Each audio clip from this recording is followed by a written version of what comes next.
Mount Redtooth.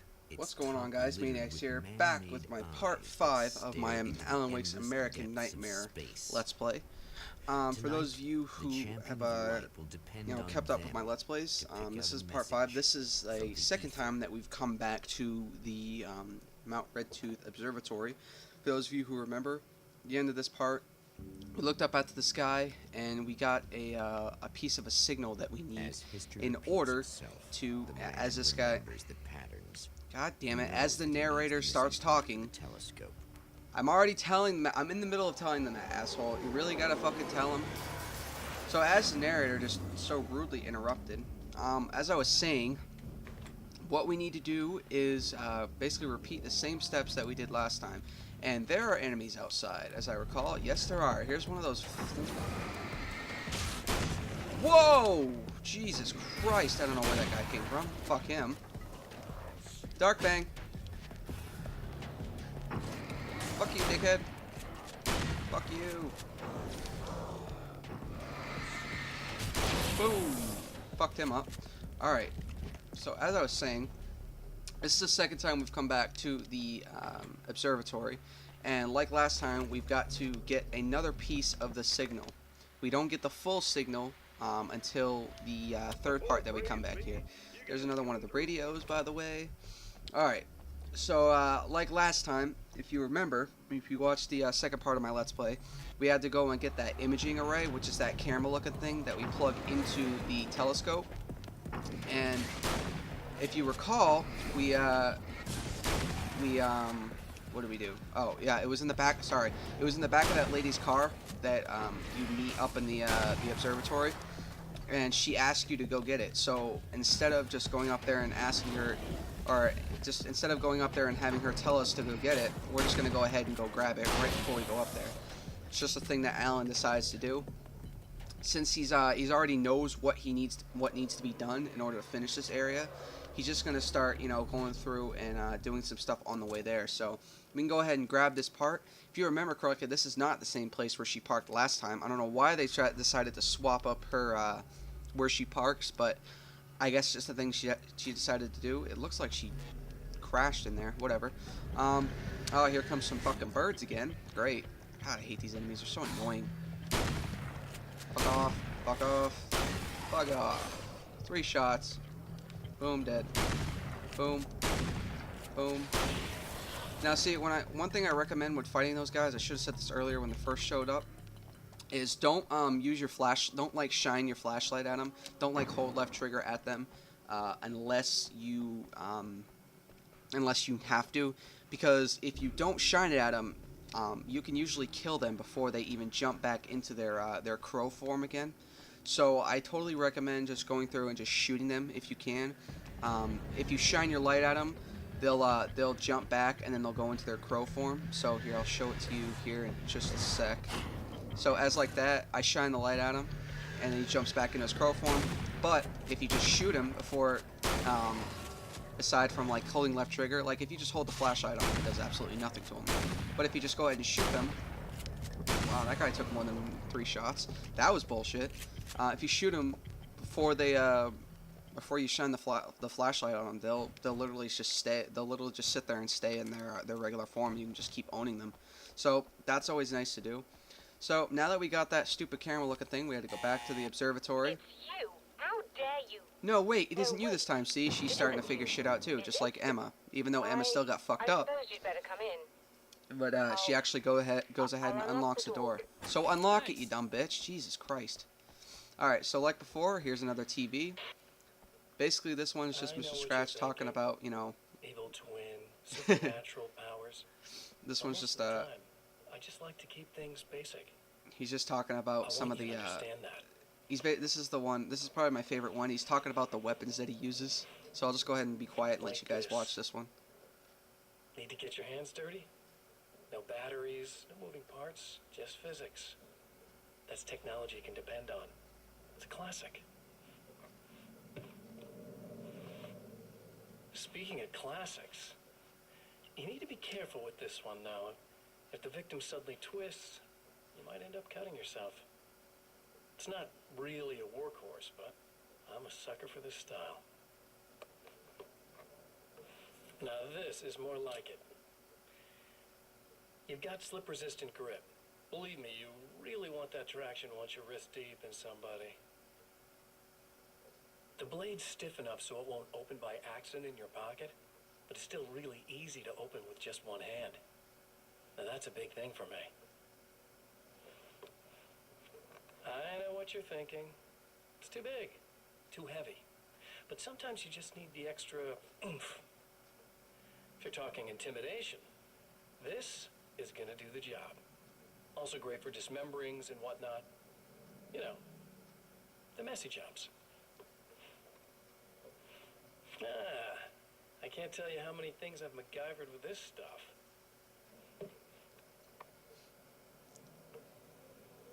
Okay, now, guns. Not a big fan. I mean, how are you supposed to really connect with somebody with a bullet? I want you to understand that. I take pride in what I do. We can't both be worthless hacks, can we? Alright, so I'm back. I just, that one's pretty funny. I hope you guys find that one funny. I just really like how he's just totally going into depth of the weapons and stuff that he uses. That's probably that's probably my favorite, like, you know, what's his face, my favorite Mr. Scratch scene. There we go. That's what I was trying to get at. I just don't know why I couldn't talk right there. Oh yeah, that's right. I gotta go put the telescope thing in. God damn it. Bitch, putting the marker in the wrong place.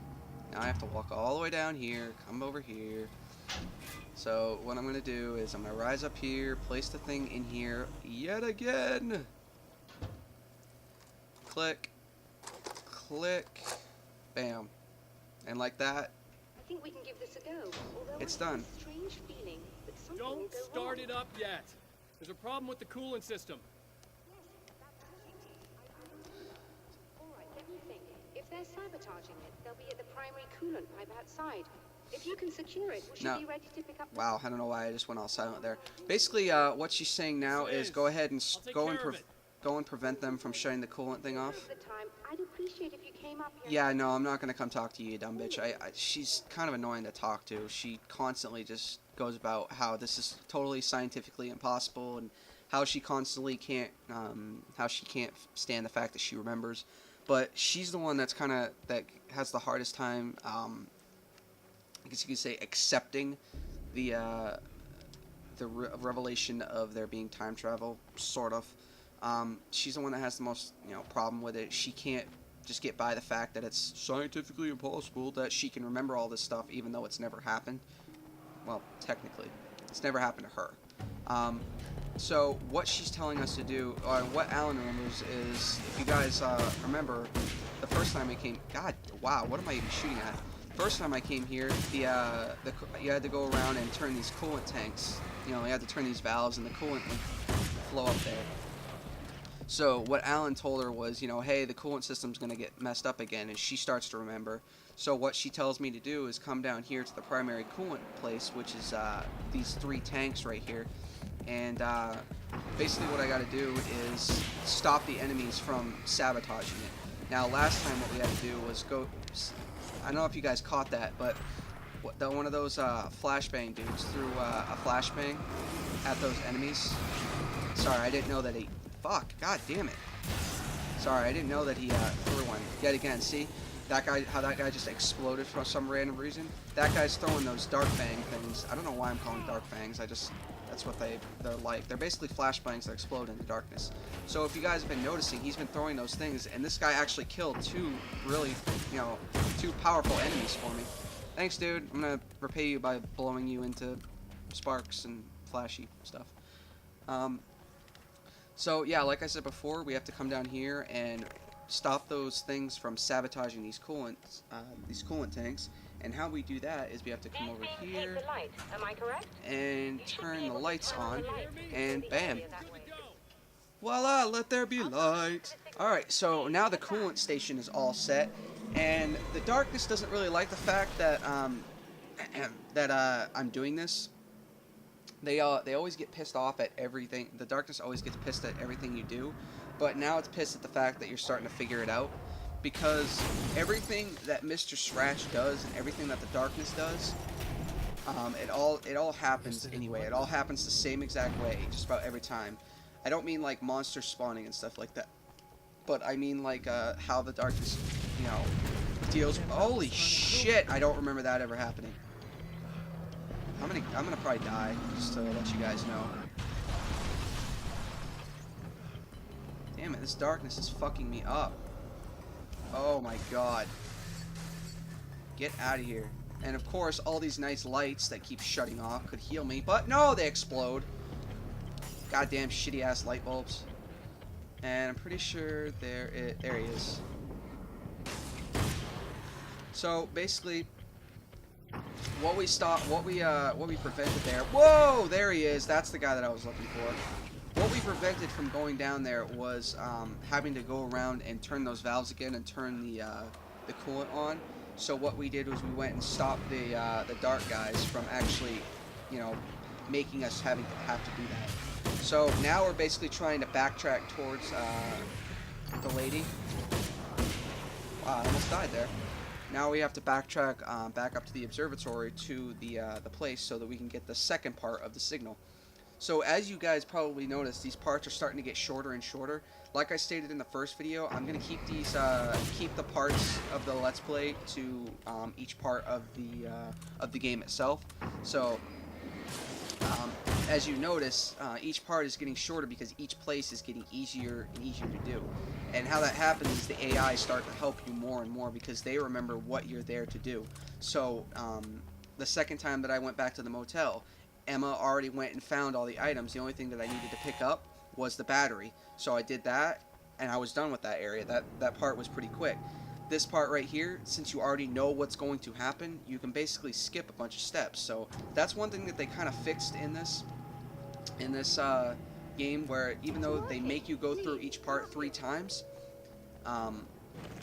you start to figure it out, so stuff gets a lot easier to do. So you're not constantly, you know, backtracking, doing the same exact thing every time. This game would be really bad if you had to constantly go through and pick up every single one of those items at the motel. If you had to go through and come up here, talk to the lady, and then go down and turn all the valves and pick up the camera and stuff, it would just get really repetitive. It's kind of nice how they swapped it up.